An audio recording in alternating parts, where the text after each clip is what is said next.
Dear friends, dear leaders, and Mustafa, thanks so much. Happy to see all of you. Thank you for such big support. And really, it's very important. And I'm pleased to welcome all of you to this summit of our Crimean platform.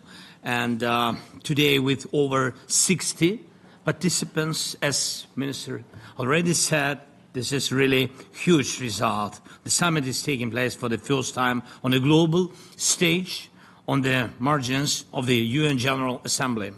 This is to show the global harm caused by Russia's occupation of Crimea and also the harm caused by the world's powerful nations for not responding formally and in time to Russia's aggression in Crimea.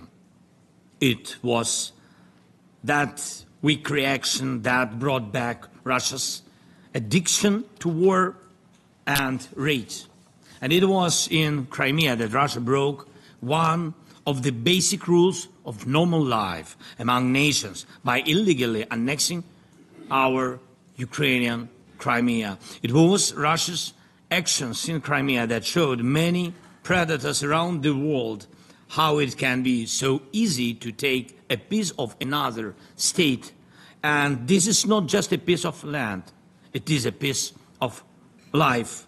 Ukraine is home to many peoples, and especially to the indigenous people of Crimea, Crimean Tatars, a people who can truly feel what home means only in Crimea.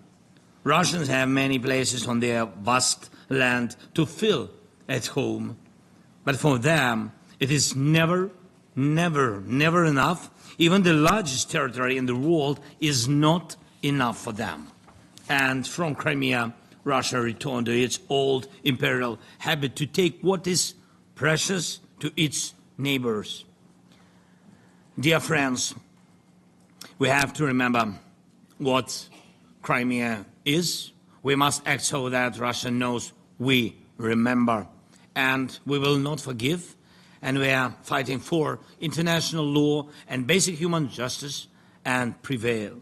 And I thank everyone who maintains and strengthens sanctions in response to the Russia's war. And it's important to coordinate sanctions fast, our steps with partners and their steps with each other. And we are taking action to prevent Russia from turning Crimea into one large military base. And we have to do this to protect the lives of our people. Our long-range drones are accurate. Our pressure on Russia logistics is producing results.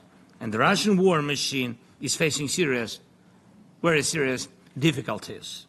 It's vital that the world keeps in mind the suffering of civilians whose lives Russia has destroyed in the occupied territories. And today, repression is the harshest in Crimea and other areas under Russian control for speaking the truth, for wanting freedom, even for faith. Crimean Tatars, Muslims are among the main targets of this repression. Imagine some Crimean prisoners have been deprived of their freedom since 2014, already 11 years. So Ukraine's main message is this: do not let war become part of the norm. Russia very much wants to make war the new normal, and this is exactly what we must resist, not allowing killings and Russian occupation to become something the world can simply turn a blind eye to. There must be no normalization of Russia's war or of Russia's brazenness to wage it. There must be no easing or lifting of sanctions on Russia while the war and occupation continue. And there must be no forgiveness for what Russia has done, starting from 2014. The occupier must be held accountable for the occupation and for all the crimes of this war, a war in which only Russia is guilty. Thank you to everyone. Thank you who stands with Ukraine, to all the leaders and to the leader of Crimean Tatars. Thank you very much. Slava Ukraini! Thank you.